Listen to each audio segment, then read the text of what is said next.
Let's quickly take it across to our guest now. Joining us with us is Charu Pragya, BJP spokesperson. Tausifur Rahman is spokesperson of TMC. Tausifur Rahman is getting curiouser and curiouser. Yesterday we spoke to the vice principal. She said it's not my call.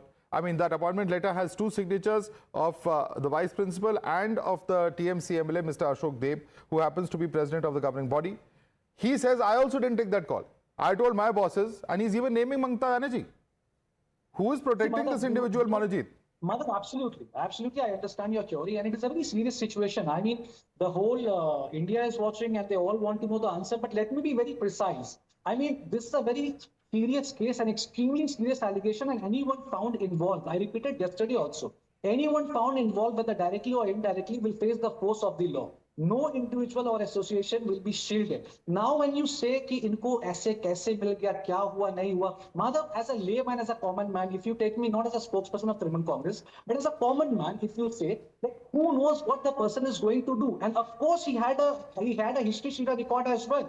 I will understand that you will say, Tausif, you have no idea what cases he have. Absolutely. Even 2 months back also, he was assaulting a cop and there's a FIR as well. But the thing is that, what is a major point that we want to react right now, and we have reacted very well? He is behind the bars, Madhav, and take it from us, no one is getting away.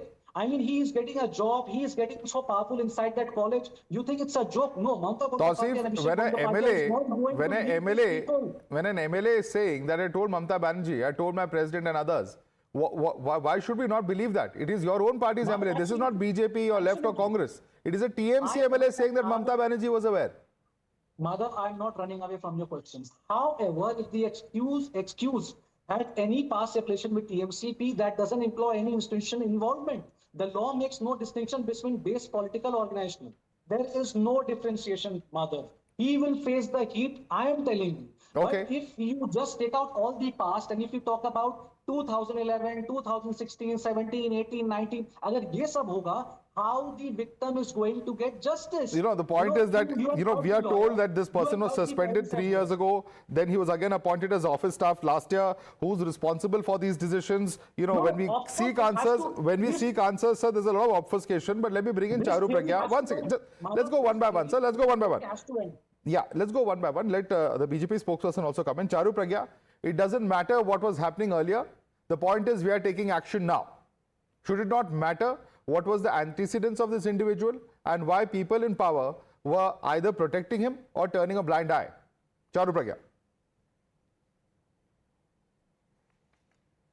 Madhav, the fact of the matter is that the TMC government is empowering the rapist. Not just this one person today in the law school. They have empowered numerous criminals and rapists, and I can list so many. You remember the case of Sanjay Roy? It reeks of deja vu.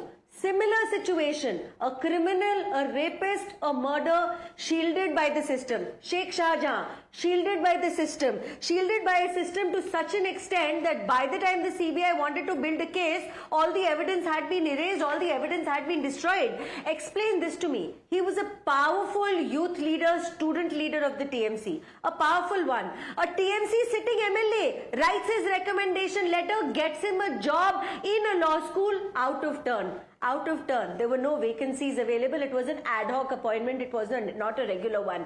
And while all this is happening, nobody remembers or nobody cares that he had 5 FIRs to his name, and serious FIRs for attempted murder, for extortion, for sexual harassment, to name a few.